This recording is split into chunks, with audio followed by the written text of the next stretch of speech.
Hello বন্ধুরা, আজকে আমি বানিয়ে দেখাবো ট্যাংরা মাছ দিয়ে কমলি শাকের পাতলা করে ঝোল। খুবই সিম্পল এবং সহজভাবে তৈরি করেছি, কিন্তু খেতে ভীষণই মজা হয়। গরমের দিনে এরকম একটা রেসিপি থাকলে গরম ভাতের সাথে জাস্ট জমে যায়। তাহলে চলুন দেখে নেওয়া যাক আজকের রেসিপি। কমলি শাক দিয়ে ট্যাংরা মাছের পাতলা করে ঝোল। প্রথমে আমি গ্যাসে কড়াই বসিয়ে দিয়ে পরিমাণ মতন তেল দিয়ে দিয়েছি। তেল গরম হয়ে গেলে লবণ হলুদ মাখিয়ে নেওয়া মাছ দিয়ে দেব ভেজে নেওয়ার জন্য। দেখুন, আমি লবণ হলুদ মাখিয়ে রেখেছিলাম আগে থেকে মাছগুলোতে, সেই মাছ একে একে দিয়ে দিচ্ছি। দিয়ে একটু লাল লাল করে ভেজে উঠিয়ে নেব। আপনারা আপনাদের পছন্দ অনুযায়ী মাছগুলো কম বেশি করে ভেজে নিতে পারেন।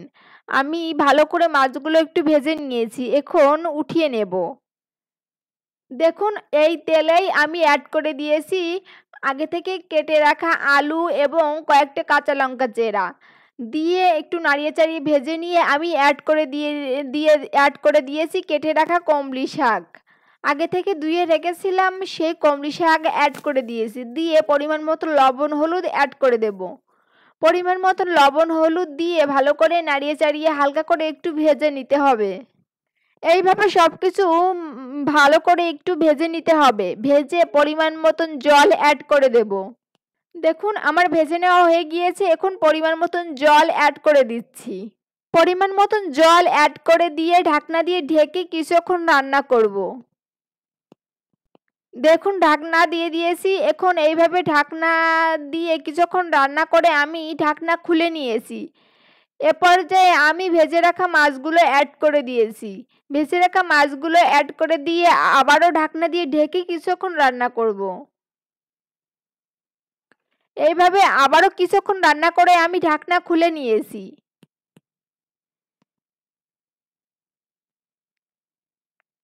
এখন আমি ফোড়নের জন্য তরকারি নামিয়ে নেব।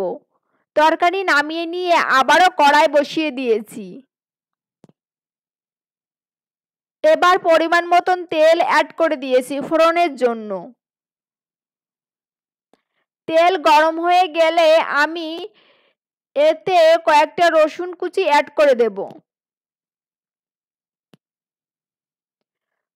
রসুন কুচি অ্যাড করে দিয়ে সামান্য একটু নাড়িয়ে চাড়িয়ে ভেজে নিয়ে আমি এতে অ্যাড করে দেব রাঁধুনি ফোড়ন।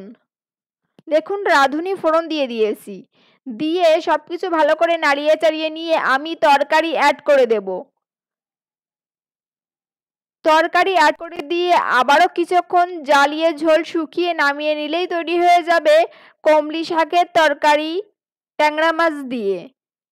পাতলা করে কমলি শাকের এই তরকারিটি খেতে গরম ভাতের সাথে জাস্ট মজে যায়। আর এইভাবে যদি লাস্টে ফোড়ন দেওয়া হয় তাহলে এই তরকারির স্বাদটা বেশি আসে। বন্ধুরা, আজকের এই রেসিপিটি যদি আপনাদের ভালো লেগে থাকে তাহলে অবশ্যই বাড়িতে একবার ট্রাই করে দেখতে পারেন। আর আপনি যদি আমার চ্যানেলে নতুন হয়ে থাকেন তাহলে চ্যানেলটিকে সাবস্ক্রাইব করে দেওয়ার অনুরোধ রইল। পাশে থাকা বেল আইকন অবশ্যই প্রেস করে দেবেন।